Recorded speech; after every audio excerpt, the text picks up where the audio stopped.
Assalamu alaikum wa rahmatullahi wa barakatuh. Bienvenue sur Révélation de l'Islam. Dans cette vidéo, nous allons ensemble explorer des enseignements précieux de l'Islam qui, Inch'Allah, renforceront votre foi et apporteront de la lumière dans votre vie. Imaginez un refuge pour l'âme, un espace où le tumulte de la vie quotidienne s'efface, laissant place à une profonde sérénité. Dans un monde souvent marqué par le stress, les pensées négatives et les épreuves, l'islam nous offre des outils puissants pour retrouver l'équilibre. Le dhikr, le rappel d'Allah, n'est pas seulement une pratique spirituelle, c'est une véritable thérapie pour l'esprit, une lumière qui éclaire nos cœurs et apaise nos âmes. Aujourd'hui, nous explorerons ensemble comment le souvenir d'Allah peut transformer nos vies, apaiser nos angoisses et nous rapprocher de notre Créateur, une parole à la fois. Avant de continuer, un petit rappel. Abonnez-vous à la chaîne pour ne pas manquer nos prochaines vidéos. Si ce que vous voyez vous plaît, un like serait grandement apprécié et n'hésitez pas à partager vos réflexions en commentaire. Merci pour votre soutien continu. Décryptage émotionnel. Comprendre les messages de l'âme. Les émotions, telles des vagues sur l'océan de l'âme, arrivent souvent sans prévenir. Certaines sont douces et bienfaisantes, comme une brise apaisante, tandis que d'autres déferlent avec la puissance d'une tempête, submergeant nos pensées. Ces vagues, bien que parfois difficiles à gérer, ne sont pas des ennemis. En réalité, elles sont porteuses de messages, des clés précieuses pour décoder ce qui se passe en nous. L'islam accorde une grande importance à l'introspection, car c'est par cette pratique que l'être humain peut mieux comprendre son propre cœur. Allah le Tout-Puissant dit dans le Coran « Et dans la terre, il y a des signes pour ceux qui sont certains, ainsi qu'en vous-même. Ne voyez-vous donc pas ?» Coran 51, 20, 21. Ce verset nous invite à explorer les profondeurs de notre âme, tout comme nous observerions les merveilles de la nature. Tout ce qui nous traverse, joie, tristesse, peur ou colère, est un signe, un enseignement qui demande à être compris. Les vagues de l'âme, des messages divins. Imaginez que chaque émotion est un messager envoyé pour vous guider. La peur, par exemple, n'est pas seulement une réaction à un danger. Elle peut être une invitation à examiner ce que nous valorisons le plus, ce que nous craignons de perdre. La colère, bien qu'éclatante et parfois incontrôlable, pourrait révéler une injustice que nous percevons ou encore un besoin profond de poser des limites. Dans la tradition islamique, les émotions ne sont jamais dissociées de la spiritualité. Elles sont vues comme une partie intégrante de l'épreuve de la vie. En observant nos émotions avec patience et réflexion, nous pouvons non seulement mieux les gérer, mais aussi en tirer des enseignements pour notre cheminement spirituel. L'introspection comme outil de transformation. L'introspection est une pratique puissante que l'islam encourage. Le prophète Muhammad, paix et salut sur lui, nous a enseigné à régulièrement évaluer nos intentions et nos actions. Cette pratique, appelée muhasaba, est aussi applicable à nos émotions. Prendre le temps de comprendre ce que nous ressentons et pourquoi nous le ressentons peut nous aider à éviter de réagir impulsivement. C'est une étape essentielle pour purifier le cœur. Une méthode concrète pour cultiver cette introspection est de tenir un journal émotionnel. Cet outil simple peut avoir un impact profond. Chaque jour, prenez quelques instants pour écrire ce que vous avez ressenti, ce qui a déclenché ces émotions et comment vous y avez répondu. Vous pourriez être surpris de découvrir des schémas récurrents ou des pensées sous-jacentes qui influencent votre comportement. L'histoire de Yasmina, un exemple de résilience. Prenons l'exemple de Yasmina, une jeune femme qui, comme beaucoup d'entre nous, luttait avec l'anxiété. Ces journées étaient souvent marquées par des pensées envahissantes, une peur diffuse de l'avenir et une sensation d'être débordée. Au début, elle se sentait coupable de ne pas avoir confiance en Allah. Pourquoi ce poids constant alors qu'elle croyait en la puissance d'Allah? Un jour, elle décida de se tourner vers l'introspection. Yasmina commença à noter ses émotions dans un cahier. Elle y inscrivait ses peurs et ses pensées, tout en les confrontant aux promesses divines mentionnées dans le Coran et les hadiths. Elle réalisa que ses craintes provenaient souvent de son désir de contrôle sur l'avenir, un avenir qui appartient uniquement à Allah. En méditant sur le verset suivant, « Et quiconque place sa confiance en Allah, il lui suffit. » Coran 65:3. Yasmina apprit à déposer ses angoisses aux pieds de son Seigneur. À chaque fois qu'elle sentait l'anxiété monter, elle récitait ce verset et se souvenait que sa tâche était de faire de son mieux dans le présent, tout en laissant Allah gérer ce qu'elle ne pouvait contrôler. Petit à petit, Yasmina observa un changement. Ces vagues d'émotions, bien qu'encore présentes, semblaient moins écrasantes. En les accueillant comme des messagers et en les utilisant pour renforcer sa foi, elle transforma son anxiété en une opportunité de rapprochement avec Allah. La sagesse dans l'émotion. Les émotions, quand elles sont comprises et acceptées, peuvent devenir des alliés sur notre chemin spirituel. Elles nous rappellent notre humanité, notre fragilité, mais aussi notre capacité à grandir. Alors, la prochaine fois qu'une vague d'émotions déferle en vous, au lieu de chercher à l'ignorer ou à la repousser, prenez un moment pour écouter ce qu'elle a à dire. Peut-être y découvrirez-vous un signe d'Allah, une opportunité de vous rapprocher de lui et de mieux comprendre votre propre cœur. Dites dans la section de commentaires « Allah est grand ».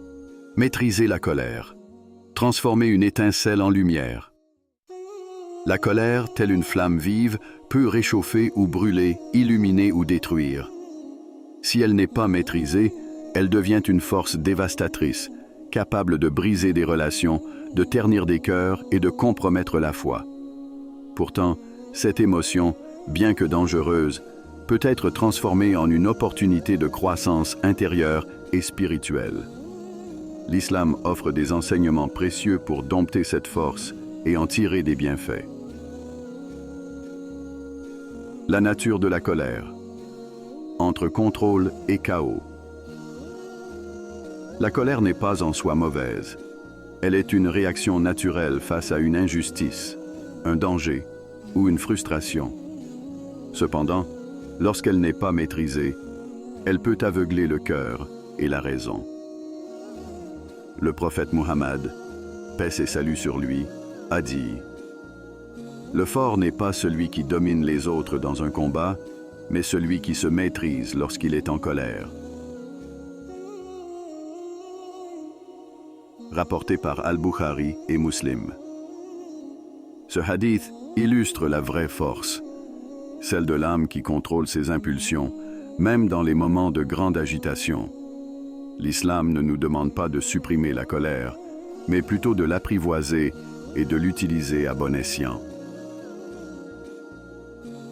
Conseil prophétique pour apaiser la colère.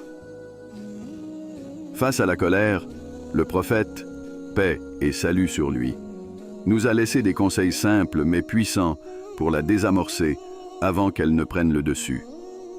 Changer de posture.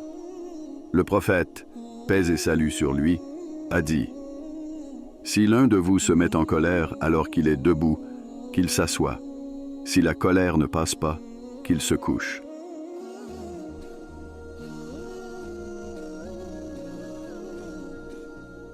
Rapporté par Abu Daoud. Ce changement physique est un moyen de calmer l'esprit en réduisant la tension corporelle. Effectuer les ablutions. La colère est souvent comparée à un feu, et quoi de mieux que l'eau pour l'éteindre? Les ablutions non seulement rafraîchissent le corps, mais elles ont aussi un effet purificateur sur l'âme, favorisant le retour au calme. Se rappeler Allah. Dans un moment de colère, invoquez Allah et récitez « A'udhu billahi minash shaitan ir-rajim » je cherche refuge auprès d'Allah contre le diable lapidé, peut dissiper l'influence du diable, qui alimente souvent cette émotion pour semer la discorde. Une gestion proactive de la colère. En plus des conseils prophétiques, une gestion proactive peut nous aider à mieux répondre à la colère avant qu'elle ne surgisse.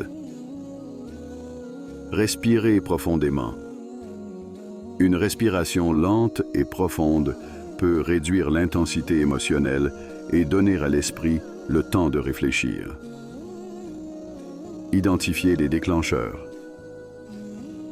En reconnaissant les situations ou les personnes qui provoquent régulièrement notre colère, nous pouvons mieux nous préparer ou éviter ces contextes. Prendre du recul, s'éloigner temporairement d'une situation conflictuelle permet souvent de retrouver la sérénité et d'éviter des paroles ou des actes regrettables. L'exemple d'Abou Bakr, une leçon de patience. L'histoire d'Abou Bakr as-Siddiq, qu'Allah soit satisfait de lui, est une source d'inspiration pour tous ceux qui cherchent à maîtriser leur colère. Un jour, alors qu'Abou Bakr était assis en compagnie du prophète, paix et salut sur lui, un homme vint l'insulter. Abou Bakr resta silencieux, manifestant une patience admirable. Mais lorsque l'homme persista, Abou Bakr finit par lui répondre. À ce moment, le prophète, paix et salut sur lui, se leva et partit. Abou Bakr, inquiet, le rejoignit et lui demanda pourquoi il était parti. Le prophète, paix et salut sur lui, répondit « Tant que tu gardais le silence, un ange répondait en ton nom. Mais lorsque tu as parlé, un diable s'est présenté et je ne pouvais rester assis en sa compagnie. » Rapporté par Ahmad. Cette histoire illustre la dignité et la force que procure la maîtrise de la colère. Abou Bakr comprit que le silence face aux provocations n'était pas un signe de faiblesse, mais de foi et de sagesse. Transformer la colère en un acte de foi. Apprendre à gérer sa colère ne se fait pas en un jour, mais chaque effort pour la maîtriser est un acte de foi. Lorsque vous ressentez la colère monter en vous, rappelez-vous que vous avez le pouvoir de la transformer, en retenue, en pardon, en prière. La colère, lorsqu'elle est bien dirigée, peut devenir une force constructive, une énergie qui pousse à défendre le bien et à corriger le mal, mais toujours avec sagesse et mesure. Alors, la prochaine fois qu'une étincelle de colère s'allume en vous, prenez un moment pour changer de posture, invoquez Allah ou simplement respirez profondément. Peut-être que cette étincelle deviendra non pas une flamme destructrice, mais une lumière qui éclaire votre chemin vers une plus grande maîtrise de vous-même. Réfléchir avant de réagir. Le pouvoir du silence et de la retenue. Chaque mot prononcé est comme une flèche qui ne revient jamais. Il peut guérir ou blesser, éclairer ou obscurcir. Dans l'islam, la parole est un dépôt précieux, un outil que l'on doit manier avec sagesse et retenue. Mais dans les moments d'émotion intense, particulièrement face à la colère ou l'offense, la tentation de répondre sur le champ peut nous mener à des regrets. La réflexion avant l'action devient alors une clé pour préserver non seulement notre sérénité, mais aussi nos relations et notre foi. Le silence. Un acte de foi et de sagesse. Le silence est une vertu que l'islam valorise grandement. Le prophète Muhammad, paix et salut sur lui, a dit « Celui qui croit en Allah et au jour dernier doit dire du bien ou se taire », rapporté par Al-Bukhari et Muslim. Ce hadith illustre l'importance de contrôler sa langue et de choisir ses mots avec soin.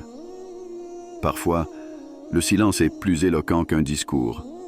Il permet d'éviter les disputes inutiles et offre un espace pour réfléchir avant d'agir. L'islam enseigne que chaque mot est enregistré par les anges. Il ne prononce pas une parole sans avoir auprès de lui un observateur prêt à l'inscrire. Coran 58.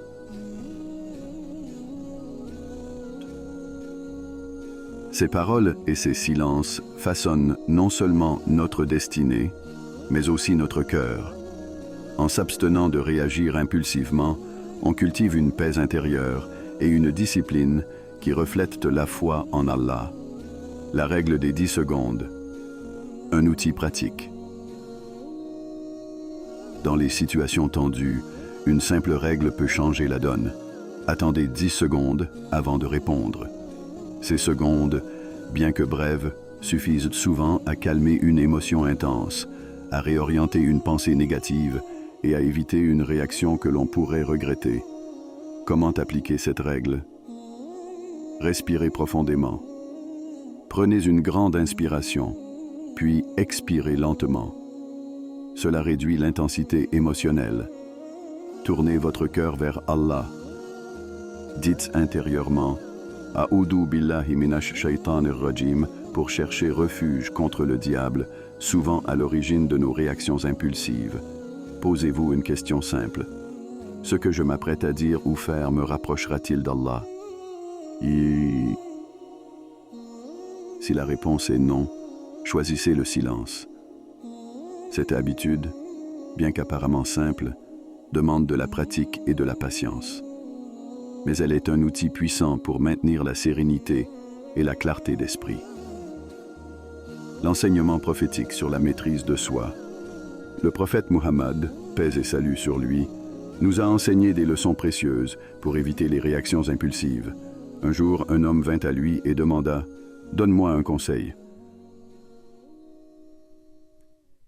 Le prophète répondit « Ne te mette pas en colère ». L'homme insista en demandant encore des conseils, et le prophète répéta plusieurs fois « Ne te mette pas en colère ». Rapporté par Al-Bukhari. Ce conseil, bien que concis, est d'une profondeur immense. En maîtrisant notre colère et en réfléchissant avant de réagir, nous préservons notre dignité et renforçons notre lien avec Allah. Car une réaction impulsive, dictée par une émotion fugace, peut avoir des conséquences durables, parfois irréparables. Une sagesse incarnée. L'exemple de la retenue. Imaginez une situation où un compagnon du prophète fait face à une provocation. Dans un autre contexte, peut-être aurait-il répondu avec véhémence. Mais l'enseignement prophétique, profondément ancré dans son cœur, lui aurait permis de garder son calme et de répondre avec sagesse ou de choisir le silence. Ce modèle n'est pas seulement réservé aux compagnons. Nous avons tous la capacité de le suivre. Prenons un exemple contemporain. Une personne confrontée à une critique injuste au travail ou dans sa famille. Plutôt que de réagir immédiatement, elle peut utiliser la règle des 10 secondes. Ces quelques instants permettent de réfléchir et de choisir une réponse constructive, ou simplement de s'abstenir. Ce choix peut désamorcer un conflit, préserver une relation et protéger la paix de l'esprit. L'art de préserver la sérénité. Réfléchir avant de réagir est une pratique spirituelle qui transforme nos interactions. En mettant en œuvre cette habitude, nous ne faisons pas seulement preuve de sagesse, nous montrons aussi notre soumission à Allah en refusant de laisser nos émotions dicter nos actions. Alors, la prochaine fois que vous sentez une impulsion monter, souvenez-vous de ce hadith. Celui qui se retient de réagir alors qu'il est en colère, Allah remplira son cœur de sérénité le jour de la résurrection.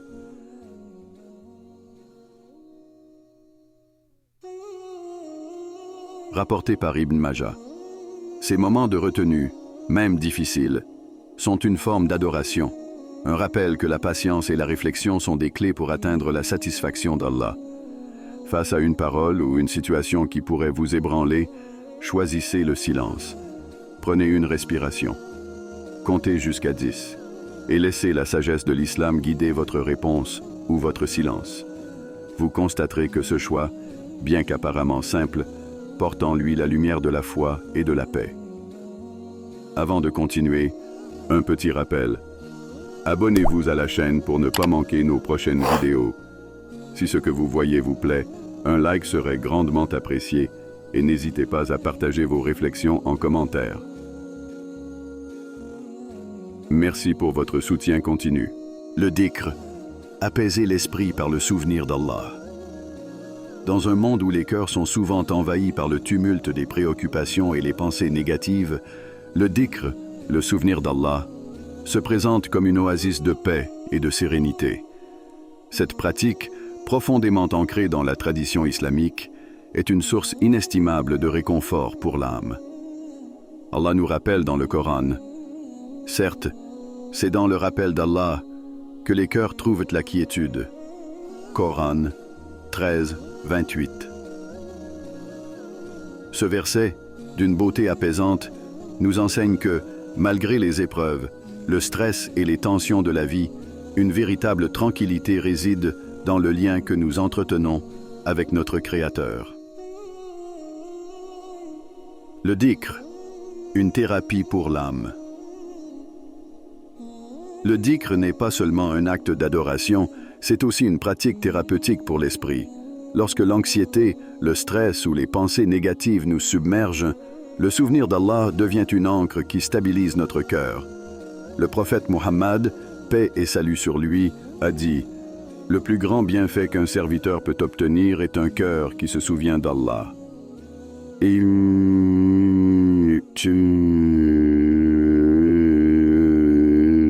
Rapporté par Ibn Majah. Les mots du dhikr ne sont pas de simples paroles. Ils possèdent une force spirituelle qui apaise et réoriente nos pensées. Chaque fois que nous prononçons ces mots, nous éloignons les murmures du diable et les distractions du monde pour recentrer notre esprit sur l'essentiel, la proximité avec Allah. Les bienfaits concrets du dhikr, apaiser l'anxiété. Le dhikr agit comme un baume pour un esprit agité. La répétition de paroles comme Subhanallah ou Astaghfirullah calme le rythme cardiaque et apaise les tensions internes. Cultiver la gratitude. Dire Alhamdulillah, louange à Allah, nous invite à nous concentrer sur les bénédictions, grandes ou petites, au lieu des manques ou des difficultés. Renforcer l'endurance. La formule La hawla wa la quwwata illa billah. Il n'y a de puissance ni de force qu'en Allah, nous rappelle que, face aux défis, notre force vient d'Allah, ce qui nous libère de l'épuisement mental. Les différentes pratiques de dhikr. Le dhikr peut être pratiqué de nombreuses façons, adaptées aux besoins de chacun. Les mots du souvenir.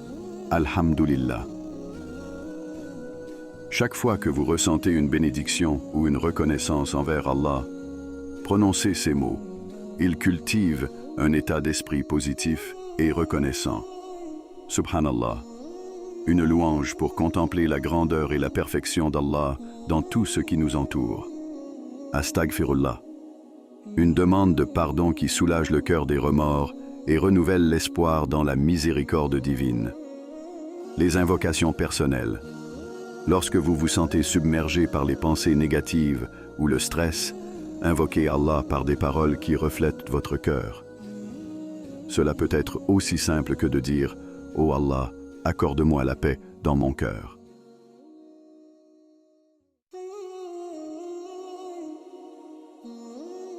Les chapelets de dhikr, tasbih. Utilisez un chapelet ou simplement comptez sur ses doigts pour répéter les noms d'Allah comme Ya Rahman, Ya Rahim. Oh, le tout miséricordieux, le très miséricordieux, peut créer une profonde connexion spirituelle. La science et le dhikr, même les neurosciences modernes, soutiennent les effets apaisants des pratiques méditatives comme le dhikr. Les répétitions rythmiques et conscientes associées à une respiration profonde, réduisent l'activité du système nerveux sympathique, responsable du stress, et activent le système parasympathique, responsable de la relaxation. Cette combinaison explique pourquoi le dhikr peut avoir un effet immédiat pour calmer un esprit agité. L'exemple des mots de force. Un homme vint un jour se plaindre au prophète, paix et salut sur lui, de la lourdeur de sa vie. Le prophète lui répondit avec simplicité, « Dis, la hawla wa la quwwata illa billah ». Ces mots, bien qu'apparemment simples, contiennent une sagesse profonde. Ils nous rappellent que nos forces et nos faiblesses, nos succès et nos épreuves, tout est sous le contrôle d'Allah. Cette phrase devient alors un refuge, un rappel que nous ne sommes jamais seuls face aux défis. Une invitation à la pratique quotidienne. Le dhikr est une pratique accessible à tout moment et en tout lieu. Que vous soyez debout, assis ou couché, au travail ou dans la quiétude de votre foyer, le souvenir d'Allah peut être un compagnon constant. Plus nous intégrons cette habitude dans notre vie quotidienne, plus notre cœur s'illumine et se renforce face aux épreuves. Transformez l'agitation en sérénité. Prenez un moment, ici et maintenant. Fermez les yeux, respirez profondément et répétez doucement « Alhamdulillah ». Sentez la gratitude s'installer dans votre cœur. Ensuite, dites « La hawla wa la quwwata illa billah » et laissez la force et la confiance en Allah remplir votre esprit. Le dhikr, bien plus qu'un rituel, est un voyage intérieur. À travers lui, nous transformons nos peurs en foi, nos doutes en certitude et nos stress en sérénité.